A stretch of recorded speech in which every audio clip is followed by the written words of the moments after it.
First tweak I want to talk to you guys about is called 13 HUD. And what this does is give you that iOS 13 volume HUD, because the HUD in iOS 12 still sucks, but you can see right here, very simply, you hit the volume up button, and if you hit it twice, it's going to shrink down into that smaller scale. But when we first initiate it, you can see it's a big volume HUD right there. Next up, we have a tweak called BatteryFolderTitle. So this is gonna be helpful if you use a lot of folders and you like to hide your battery and you wanna know what your battery percentage is. So if you basically open up a folder, you can have the battery percentage as the title of that folder. And you can actually change the color of the text, you can change the size of the text. But if you spend a lot of time inside of folders and you're going through pages inside your folders, you can still see how much battery you have left because in the background, it's blurred out in the status bar. Next up is BatteryHomeBar. And what this one does is if you have that bar down at the bottom of your iPhone 10, then you will see it's actually going to replace that home bar with a battery indicator. So it's gonna put your battery percent level right there. So you can see it's 57%. And you can see it's roughly 57% right there. And the lower that it goes, it gets to a yellow and then it goes red depending on how low the battery is. So just a cool little tweak that tracks your battery inside your home bar. Next up is blank pass. And you can see exactly what it does right here. It takes away all the text inside of your passcode keys and just leaves it completely blank. So this is really good when you're theming your entire device, maybe for a perfect jailbroken setup video, and you want to minimalize what that screen looks like. So maybe you're taking away the text up here. If you're just looking for a completely different look, this is a cool one to give a try. Next up, we have a tweak called blurry paper. And I love this tweak. I think it's really good because in actuality, this wallpaper in the background is pretty low quality, but the blurry paper makes it look really nice. Not to mention, you guys, if you've seen my previous jailbroken setups, my perfect jailbroken setup videos, you know that I like a nice, clean home screen. So I'll put designs and cool stuff in the background of my lock screen, but for my home screen, I like it to be clean because I just want the icons to be what pops out, and I don't want a lot of noise in the background. So I really like the blurred out background that we have here for blurry paper. And it's really simple to set up. I'll go into the settings here. So if we open this up, you can basically just change the blur style. So you can do a normal, light, or dark. So you can change if you want it lighter or darker. And you can see, you can turn this on the home screen and the lock screen, or just one or the other. So in my opinion, I would probably, if I was setting this up for a perfect jailbroken setup video, I would turn off the lock screen and then put something pretty cool there, but I would definitely leave it for the home screen. Now, if you guys want this wallpaper, you guys are gonna complain that it is low quality, but if you have blurry paper, it's gonna look really nice. But I will link it in the description below. Next up, we have a tweak called Carabiner. Now this is a pretty cool one, I like it a lot, but it is a little bit buggy, so keep that in mind if you do end up downloading this and try it out. But what it does is it adds this widget right up here at the top, and it lowers all your icons, so it looks pretty nice. You have just the temperature right here, the time of day, so it's nighttime, it's actually 1 in the morning, and then you have the date right there underneath it. So what this does is it brings together your home screen and your lock screen into one screen. So you're probably thinking, well, where do I get my notifications from? Well, you can actually just swipe up. If I could swipe up, there we go. And then you have your notifications right here. And I kind of wish that they would hide the dock when you initiated the notification center right here, but you can just scroll through just like that and go through all your notifications. But you can see that it is a little bit buggy. So when you want to go back to your home screen, you want to actually swipe down at the bottom. So if we pull up the notification center again, you want to swipe down here and it'll work fine. But if you do it up from the top, it's actually going to initiate the spotlight search. So if you swipe down, you can see that it pulls up spotlight. So with this tweak, you kind of have to give it a little TLC to make sure that it works. You will get some weird issues sometimes if you swipe over. Doesn't seem like it's doing it right now, but swiping up, make sure you're swiping down below those icons. That way you won't initiate spotlight. Next up, you probably saw it earlier, but it's called CC color. And what this does is allow you to change the color of your control center. So if we just swipe down from the top, you can see I have a purple control center right here, and you can change this to whatever color that you want to. So it's really simple. If you just go into your settings, go to CC color. So you can type in the hex code if you want to, or you can just use the sliders that I've done right here. So we'll just make it a little bit darker and then go back. I think it still works if you don't respring. No, it doesn't. Okay, so let's respring just to show you that it does work. And then if we swipe down again, you can see that the purple got a little bit darker. So a cool and simple little tweak. The next tweak is Deja Vu 2. Now this is a helpful one if you guys use Apple Music and you like to make a lot of playlists. So what this does is if you open up your Apple Music and let's just say that you go to a playlist, you can see that I have just a test playlist because I don't use Apple Music and I feel like I have to defend my music in my Apple Music all the time because I downloaded all these songs from like a Starbucks app when they gave them out for free. So I have a Taylor Swift song in here. I still like Taylor Swift, she's pretty dope. But what this tweak does is let's say that I wanted to add a song to a specific playlist. So what I'm gonna do here is I'm gonna tap on an album and let's say I wanted to add this song to my playlist. Well, I actually already have this song in the only playlist that I have. So what it does is keep you from adding duplicates to your playlist on accident. So let's say you have a playlist that has 100 songs on it and you don't know if this song is in it. Well, it actually grays out the playlists that you have that song already on. So it's gonna help keep you from adding duplicates to a specific playlist. Now, if you want to add a duplicate, you can still just tap on it and it's going to add it, but it is going to gray it out to show you that it's already in there. Next is Edit 3D. So if you hate trying to get your device or your icons in wiggle mode, well, this is going to allow you to use 3D press to rearrange your apps. So you just 3D press on any application, it's gonna give you that option to rearrange apps. It's gonna put your device into wiggle mode so you can rearrange everything on your home screen. Next up, we have haptic lock. Now what this does is give you haptic feedback every time you lock or unlock your device. It is customizable to an extent and it's kind of hard to show, but maybe you'll hear it vibrate. Let me see. You can kind of hear it when it unlocked, it kind of vibrated twice, but you can definitely feel it. It definitely works. So if you go into your settings here and we go down to haptic lock, you can see that all you have to do is enable it and then come down here. You can select if you want it to give haptic feedback once, twice, or thrice every time that you unlock or lock your device. So you just have to toggle that on, apply the changes, which will respring, and then that'll take effect. Next up is no typing indicator 12. And what this does is get rid of the ellipses every time that you're typing to someone. So the recipient is not going to see the ellipses while you're typing. So sometimes when you're typing, you want to think for a minute and somebody's sitting there waiting for you to respond and they just see the ellipses popping up, going away, popping up, going away. Well, this is going to keep that from happening. You can just hide your ellipses at all times. Next up is a tweak called no 3D lines. So you probably saw this earlier when I was showing you the rearrange apps tweak, but what this does is get rid of all the lines in your app 3D menus. So normally you would have lines in between each. With this tweak, it makes it look a whole lot cleaner and you get rid of those lines. Next up is no D&D banner. And this is a tweak that if you like to have do not disturb enabled on your device a lot, which I do, then you probably just don't want that banner notification on your notification center all the time. So you can see right here, I have the banner on my iOS 13 device, and you can see that I am in do not disturb.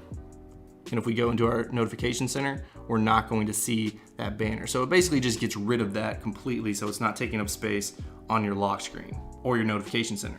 And the next one is called Peekable. And since this is an iPhone 10, I can't really showcase what this tweak does because what Peekable does is give you the ability to use peek and pop on non-3D touch devices. So this obviously is a 3D touch device and I don't have one that's not 3D touch jailbroken right now.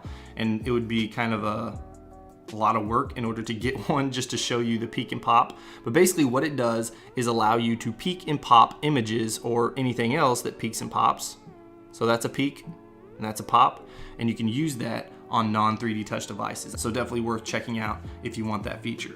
Next up is a tweak called Pie Crust, and this is probably one that's going to be helpful for people that have slower internet connections, just because it's going to give you a progress indicator on apps that are downloading, especially for larger, maybe iOS game downloads. You can see the progress on it so you know that it is moving, it's not frozen in place, which I've ran into several times before. So it's a good way to keep track of applications that should be downloading and you want to make sure that they're downloading. So if we just download a game like Pokemon Masters here, we'll tap on get.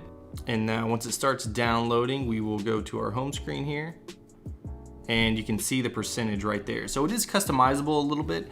You can basically add the percentage inside the app, or you can use it down for the label. I just put it on both so I could show you how it works. So this is just showing you the percentage that it's downloading to make sure that you are getting progress done, and you can actually put a pie chart in the background if you want to, like you would normally see when you download an app. So that's all configurable inside of the settings here. If you go into pie crust right here, so you have a few options that you can toggle on. So just enable it. You can show it inside the app, and then you have your app options. So you can replace the pie chart with the percentage, which I did. You can use white text or hide the percentage sign. And then right down here, you can use it on the app label. So pretty cool, but also a very small tweak. Next up is a tweak called See-Through Light. Now this is a cool tweak. This is the light version or the free version. There is a paid version of the tweak. I'm not actually sure what the paid version gives you in terms of features, but what this tweak does is it gives you a see-through lock screen showing us the home screen in the background right there. It would actually look better if I didn't have the clock right here, just because I already have a clock up there. But I think this looks pretty cool. Now the only thing I would change about this is the unlock animation. That would be a cool little feature to add, because what happens here is it still unlocks like normal. So it just kind of slides up and all the icons fall into place. But what would be cool is if that transparent layer of the lock screen just kind of slid up and the entire home screen was already here. It would just be a smoother transition. I think it would look pretty cool. Next up, we have a tweak called Slide to View Notification. So by default, when you slide a notification to the right, you can see that it tries to open up that notification. Now, instead of doing that with Slide to View Notification, it's going to allow you to view the notification rather than opening up the application itself. So you just slide over, and then it gives you a preview of what that notification is. Next up, we have another haptic feedback tweak called Spotaptic. And what this tweak does is give you haptic feedback inside of all of your Spotify apps. So if we go into settings here, you can see that we have a ton of options here for the play button, previous, next, repeat, shuffle, cue, heart, slider, song, and device available button. All is going to give a light haptic feedback. If you tap on one of these, you can see you have a few different options. So you have the canceled, try again, failed. So these are just the ones that you would normally get when you're trying to unlock your device and you fail. You have the pop, peak, heavy, medium, and light. So you can set these up however you'd want to. I'll just set that one up for the play button. So if we go into Spotify, let's see if you can actually hear it. I'll actually turn the volume all the way down and see if we can hear something.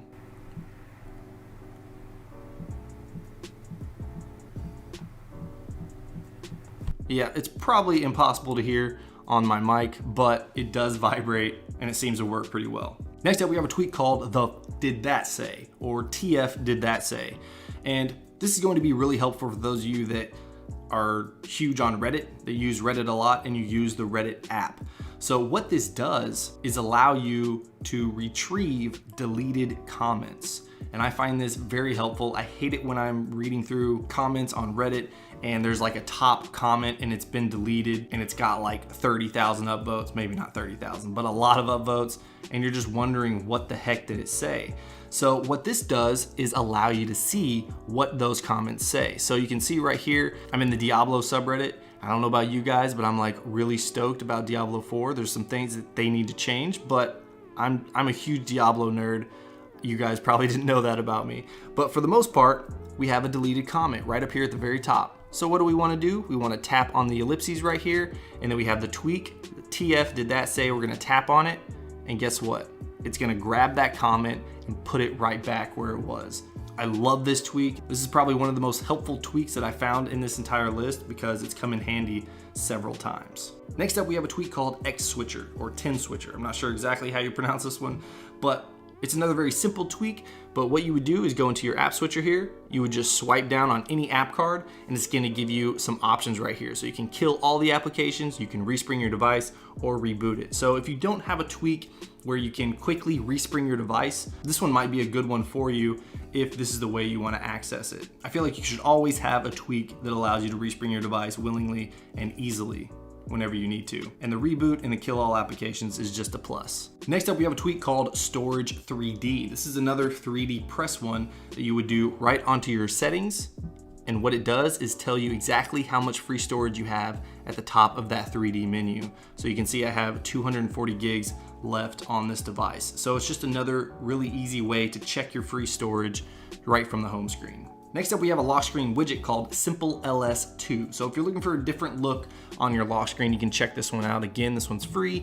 So you have your date, your day, your date, and then you have just the nighttime little emblem right there, the location, the degrees, and the weather. So clear, rainy, all that good stuff. So I think it's just a nice, clean look for the lock screen. You could probably make it look even cooler with a different lock screen wallpaper than what I have right here, but not a bad look. Now, if you're looking for not as much of a drastic change, you can use a tweak called Epoch. So what this is going to do is allow you to change the font of your clock right here and the date right there on the lock screen. So if we go ahead and go into the Epoch settings right here, you can see that it is enabled. You can set this to the default font size, bold or italic, and then just respring in order to make those changes. So let's just actually do the bold. So you can see here now it's bolded, and I think it just looks a whole lot better because it's smaller and the font just looks better. It looks like it fits on the lock screen a little bit better. So just by comparison right there, you can see it's just a larger font. Of course, this is a larger screen, so it's gonna be a little bit bigger anyways, but I just think the font looks a little bit better on Epoch. Next up, we have a tweak called Always Latest Timeline Twitter. So if you guys don't know, on Twitter, you can sort by home, which basically shows you your top posts at the very top, or you can set it by latest tweets. So if you tap right here, you can tap on to go home.